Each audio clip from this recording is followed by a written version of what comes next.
المرسلین خاتم الانبیاء شفیع المذنبین رحمت للعالمین خاتم المعصومین راحت العاشقین صلی اللہ تعالی علیہ وآلہ واصحابہ وبارک وسلم کی بارگاہ میں اپنی غلامی کا ثبوت دیں اور جس طریقے سے میں پڑھا ہوں میرے ساتھ مل کر حضور دل کے ساتھ نذرانہ محبت پیش کریں۔ الصلاۃ والسلام علیک یا رسول اللہ، الصلاۃ والسلام علیک یا حبیب اللہ، الصلاۃ والسلام علیک یا نبی اللہ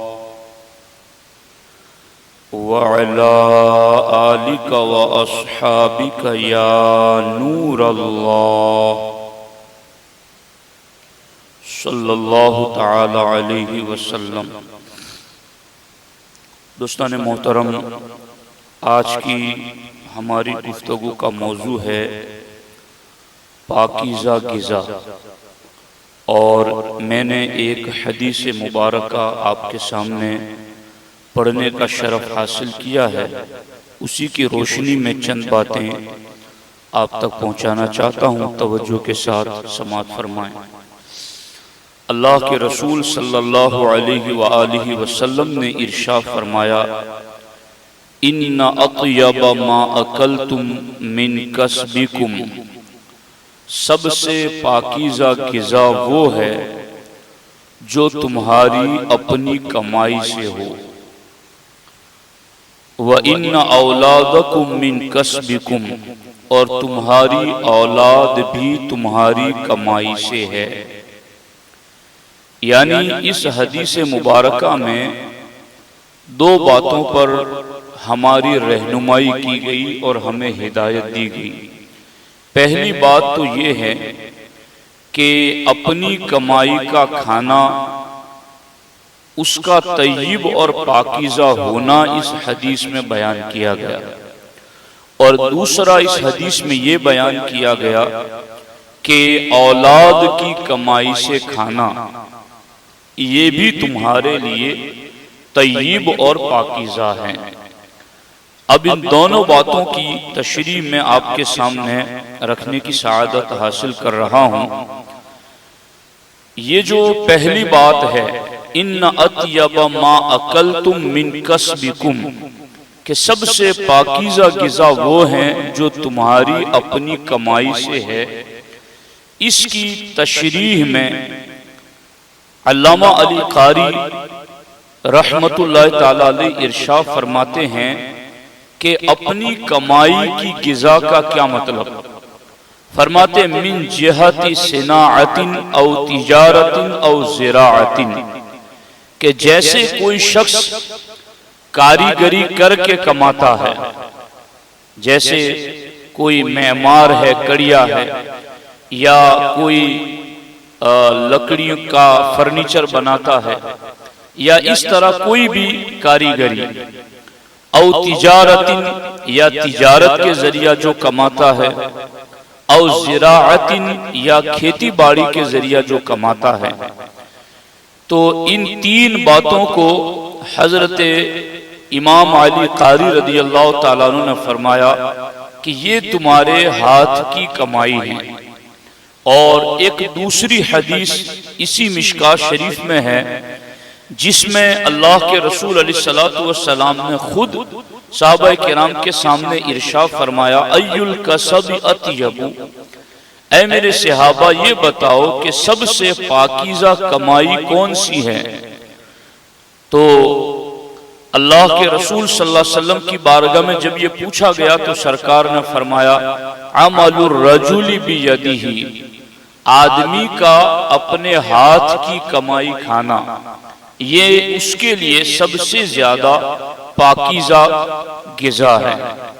اور اس کی شرح میں بھی، اس کی تشریح میں بھی امام علی قاری نے ایک لفظ بڑھایا، باقی تین باتیں وہی پہلی حدیث کی جو شرح میں لکھی تھی وہی باتیں لکھی ہے۔ کیا ہاتھ کی کمائی سے کیا مراد ہے؟ ای من زراعت، یعنی کھیتی باڑی کی کمائی ہو، او تجارتن یا تجارت کی کمائی ہو، او کتابتن یا لکھنے پڑھنے کی کمائی ہو، او صناعتن یا کاریگری کی فنکاری کی کمائی ہو۔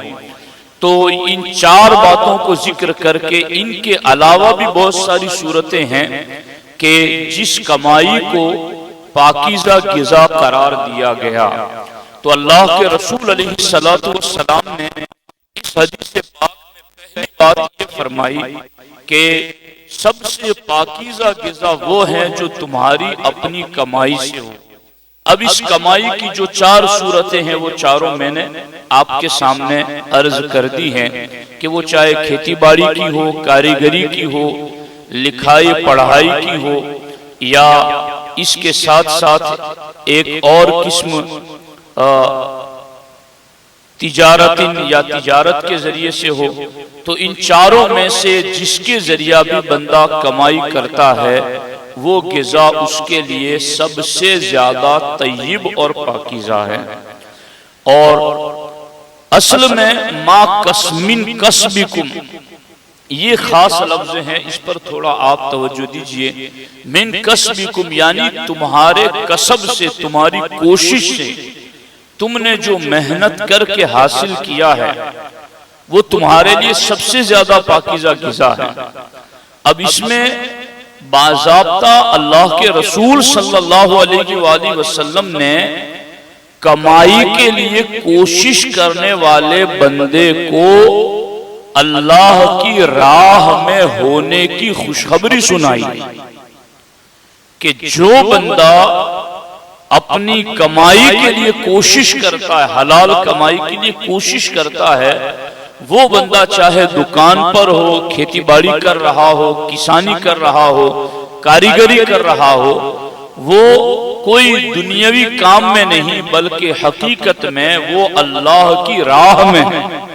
ایک حدیث پاک اللہ کے رسول علیہ السلام کی آپ سماعت کریں کہ سرکار دو عالم صلی اللہ علیہ وسلم کے قریب سے ایک شخص گزرا تو صحابہ کرام نے دیکھا کہ اس کے بدن کے پھرتیلے پن کو، اس کی جسم کی مضبوطی کو اور اس کی چستی کو دیکھا تو صحابہ کرام نے بارگاہ رسالت علی صاحبہ الصلاۃ والسلام نے عرض کیا حضور کاش یہ جوان اللہ کی راہ میں ہوتا۔ تو سرکار دو عالم صلی اللہ علیہ وآلہ وسلم نے فرمایا اگر یہ شخص اپنے چھوٹے بچوں کے لیے رزق کی تلاش میں نکلا ہے تو یہ حقیقت میں اللہ کی راہ ہی میں ہے۔ اگر یہ شخص اپنے بوڑھے والدین کے لیے رزق کی تلاش میں نکلا ہے تو یہ اللہ کی راہ ہی میں ہے۔ اگر یہ شخص اپنی پاک دامنی کے لیے رزق کی تلاش میں نکلا ہے تو یہ اللہ کی راہ ہی میں ہے۔ آپ غور کریں کہ سرکار دو عالم صلی اللہ علیہ وآلہ وسلم نے یہاں تین باتوں کو ذکر کر کے کسب اور کوشش رزق کے لیے کرنے والے کو اللہ کی راہ میں ہونے کی خوشخبری سنائی کہ یہ اپنے چھوٹے بچوں کے لیے رزق کی تلاش میں نکلا ہے، یا اپنے بوڑھے والدین کے لیے رزق کی تلاش میں نکلا ہے، یا اپنی پاک دامنی کے لیے، یعنی کسی سے مجھے سوال نہ کرنا پڑے، بھیک نہ مانگنا پڑے، کسی کے سامنے اپنا ہاتھ نہ پھیلانا پڑے، اس لیے یہ رزق کی تلاش میں نکلا ہے، تو حقیقت میں یہ اللہ کی راہ ہی میں نکلا ہوا۔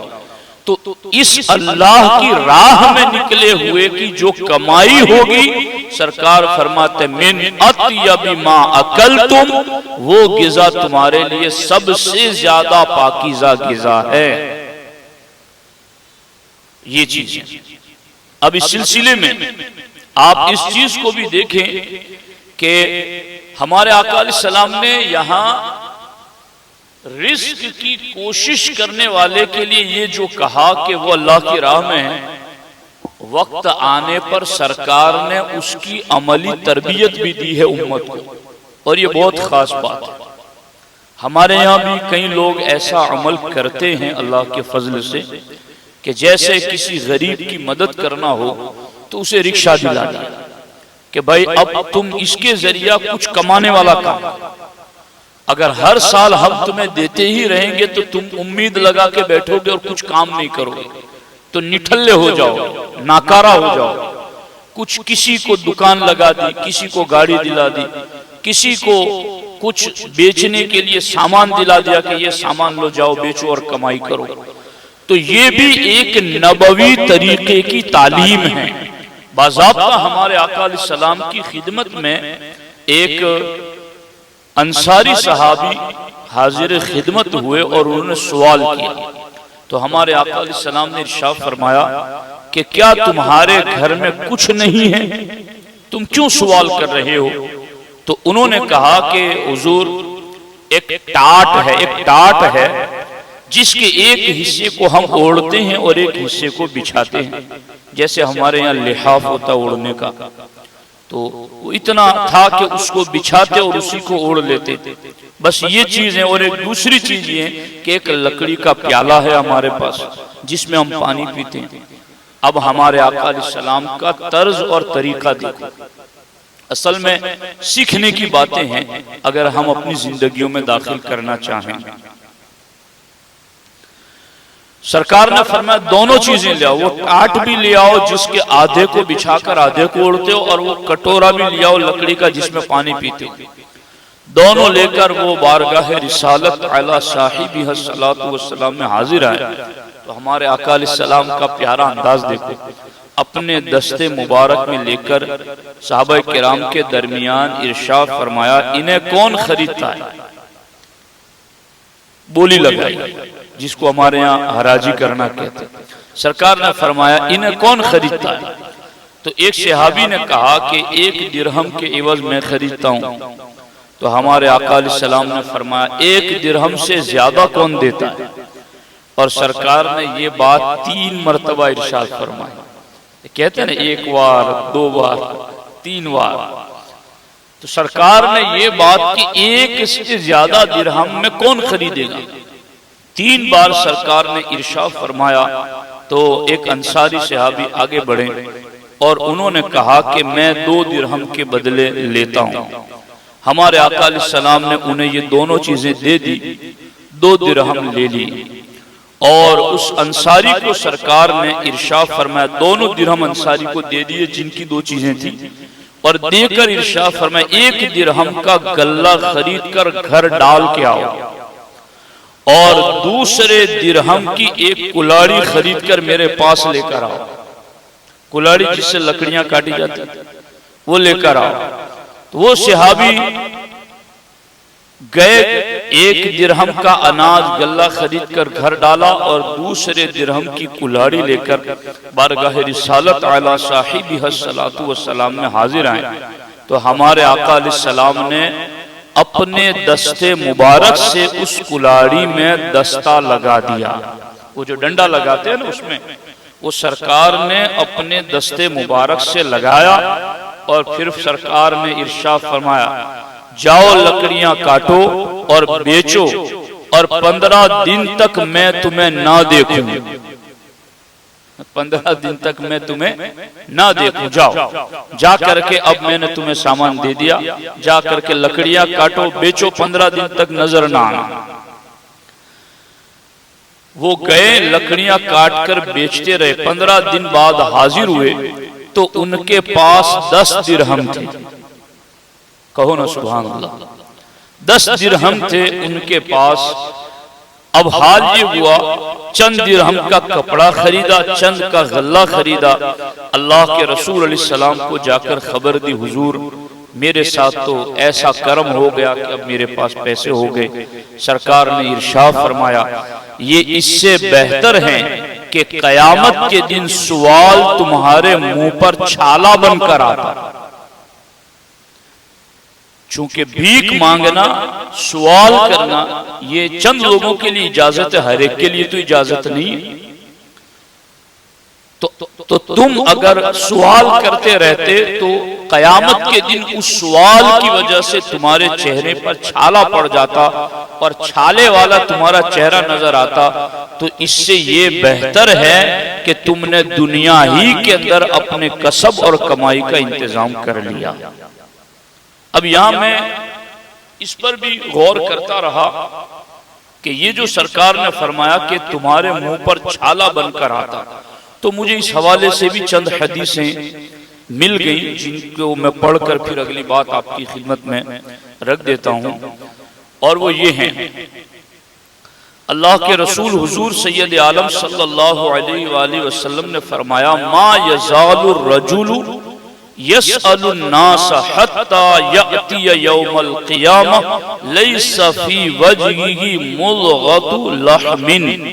سرکار نے فرمایا کہ آدمی ہمیشہ لوگوں سے بھیک مانگتا رہے گا یہاں تک کہ قیامت کے دن وہ اس حالت میں آئے گا کہ اس کے منہ پر گوشت کی بوٹی نہ ہوگی، یعنی نہایت بے آبرو ہو کر آئے۔ اور دوسری جگہ حضور علیہ السلام نے فرمایا، جس کا ترجمہ یہ ہے کہ تم میں سے جو شخص اپنی رسی لے اور لکڑیوں کا ایک گٹھا پیٹھ پر لاد کر لائے اور ان کو بیچے اور اللہ تعالیٰ بھیک مانگنے کی ذلت سے اس کے چہرے کو بچائے، تو یہ بہتر ہے اس بات سے کہ وہ لوگوں سے بھیک مانگے اور وہ اس کو دیں یا نہ دیں۔ یعنی تم دو کاموں میں سے ایک کام کہ رسی اٹھاؤ، لکڑیاں کاٹو، لکڑی سے کو رسی سے باندھو، بازار میں لا کر پیٹھ پر اٹھا کر بیچو، یہ تمہارے لیے اس سے بہتر ہے کہ قیامت کے دن اس بھیک مانگنے کی ذلت تمہارے چہرے پر ظاہر ہو۔ تو سرکار نے جس چیز سے روکا بھیک مانگنے سے، وہیں پر سرکار نے اپنے پریکٹیکل عمل سے طریقہ بھی بتایا کہ پھر تمہیں کمانا ہے تو کس طریقے سے کمانا، اور اس کی ہدایات بھی اللہ کے رسول صلی اللہ علیہ وآلہ وسلم نے عطا فرمائی۔ سرکار نے فرمایا بھیک مانگنا ایک قسم کی خراش یعنی کھجلی اور زخم ہے۔ آدمی بھیک مانگ کر اپنے منہ کو نوچتا ہے، تو جو چاہے اپنے منہ پر اس خراش کو نمایاں کرے اور جو چاہے اس سے اپنا چہرہ محفوظ رکھے۔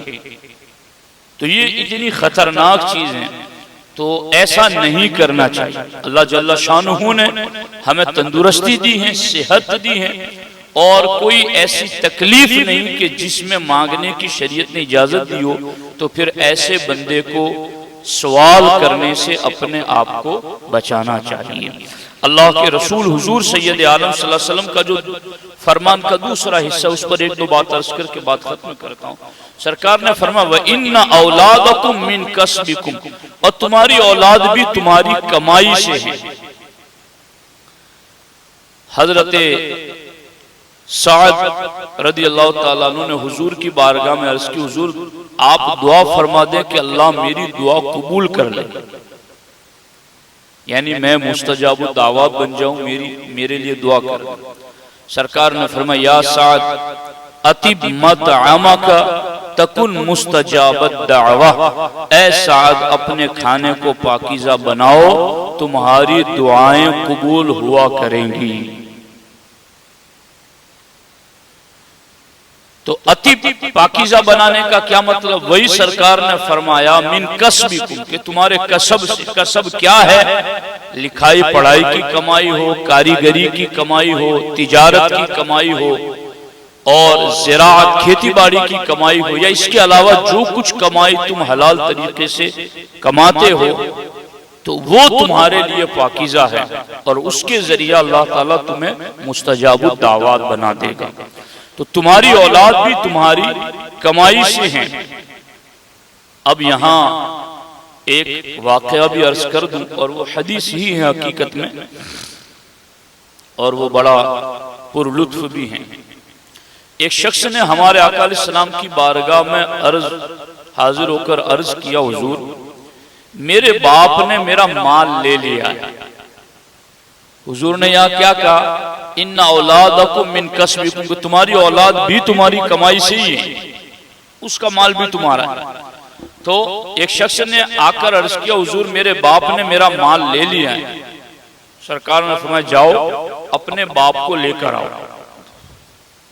جب وہ بلانے کے لیے گئے اتنے میں جبریل حضور کی بارگاہ میں آ گئے، اور جبریل نے حاضر بارگاہ ہو کر عرض کی حضور اللہ تعالیٰ نے آپ کو سلام بھیجا ہے، اور اللہ تعالیٰ نے ارشاد فرمایا کہ جب وہ بوڑھا شخص آئے تو آپ اس سے پوچھیں وہ بات جو اس نے اپنے دل میں کہی ہے، اور اس کی دل کی بات ابھی اس کے کانوں نے بھی نہیں سنی۔ حضور آپ اس سے وہ پوچھنا کہ تیرے دل میں کیا ہے وہ مجھے بتا۔ وہ آئے تو اس سے یہ پوچھنا۔ اب جب وہ بوڑھا شخص حاضر ہوا تو سرکار نے فرمایا کہ تمہارے بیٹے کا کیا معاملہ ہے؟ وہ شکایت کر رہا ہے کہ تم اس کا مال لے لینا چاہتے ہو۔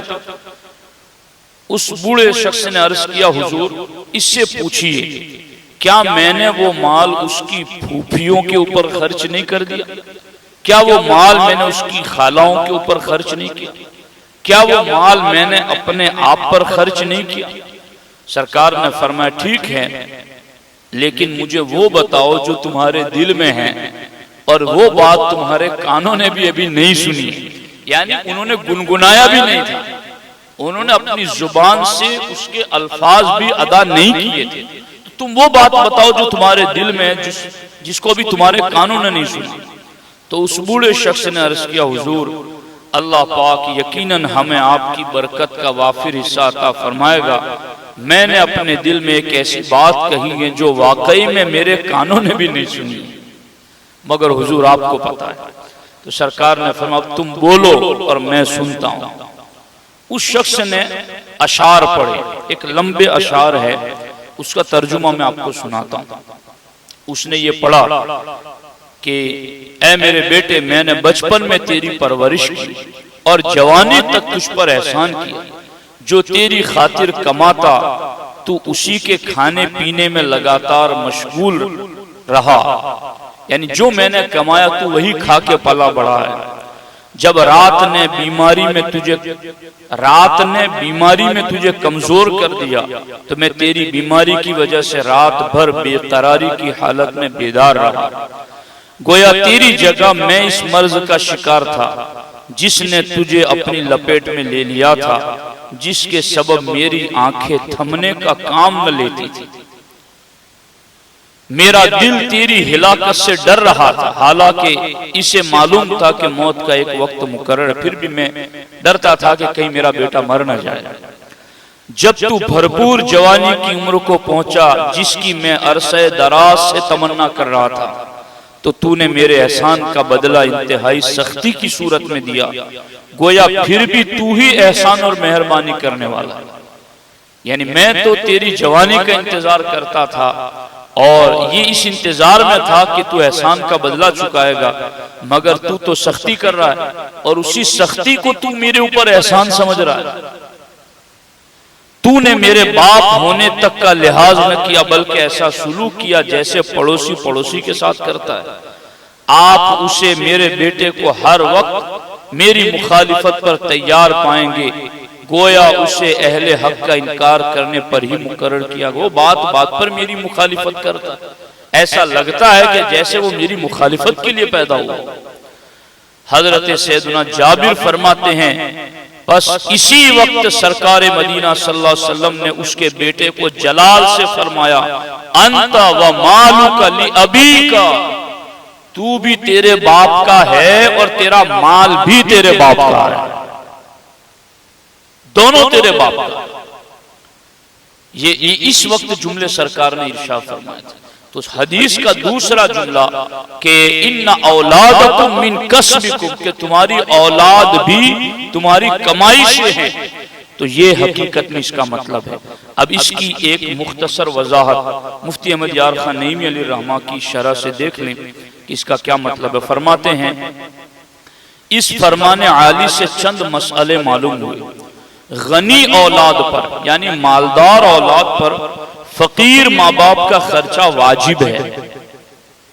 مالدار اولاد پر فقیر ماں باپ کا خرچہ واجب ہے، اور اگر ماں باپ غنی ہوں، مالدار ہوں، انہیں اولاد کے مال کی ضرورت نہ ہو تو ہدیہ دیتے رہنا مستحب ہے۔ یعنی پھر بھی اولاد اپنے والدین کو ہدیے تحفے دیتی رہے۔ تو یہ ایک مسئلہ تھا جو میں نے آپ کی خدمت میں رکھ دیا۔ ہمارے آقا علیہ الصلوۃ والسلام نے ارشاد فرمایا جس نے 40 دن تک حلال کھایا اللہ کریم اس کے دل کو منور فرما دے گا، اس کی زبان پر حکمت کے چشمے جاری فرما دے گا، اور دنیا اور آخرت میں اللہ اس کی رہنمائی فرمائے گا۔ تو یہ حدیث پاک کے 2 حصے تھے جو میں نے آپ کے سامنے رکھنے کا شرف حاصل کیا کہ سب سے پاکیزہ غذا جو ہم کھاتے ہیں وہ اپنی کمائی سے ہیں، اور اس کی 4 صورتیں اور اس کے علاوہ دوسری صورتیں بھی ہیں۔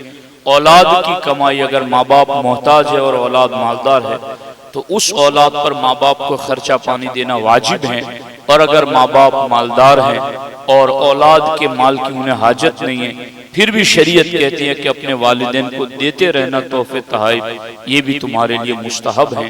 ان چیزوں کو یاد رکھیں، ان پر عمل کریں، عام کریں۔